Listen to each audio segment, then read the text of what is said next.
Hello everyone and welcome back to a new video.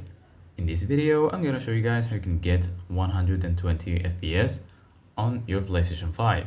So if you guys want to learn how to do it, just follow the steps that I'm gonna show you. As you can see guys, I'm right now on the PlayStation 5 and this is how the homepage looks like. So right here, as you can see guys, you're gonna find your games and applications. If you go here to the right, you're gonna find your game library. Right here, you're gonna find all of the games and the applications that you have installed on your device. Here in the left, you're gonna find PlayStation Plus and also PlayStation Store. And right here in the top, you're gonna find all of these sections. Here you're gonna find games, media, search, settings. And lastly, right here, you're gonna find your profile icon.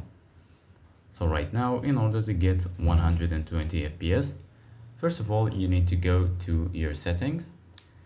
And then once you do that, you're gonna be right here in this page. Once you're here, go ahead and search for screen and video. Once you find it, go ahead and click on it. And then right here, as you can see guys, you're gonna find video output, screen, and DVD and BD. So just go to video output, and then right here, you're gonna find video output informations, resolution and frequency, and lastly, color. Go here to resolution and frequency, and here under it you're gonna find the resolution. From here you can choose which resolution you want to work with. Here you can test 1440p output. Here you're gonna find VRR, and right here you're gonna find 120 Hz output.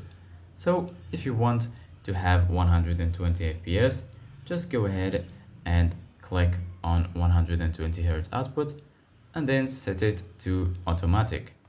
So this is it guys for today's video. Thank you guys for watching. See you guys in the next video.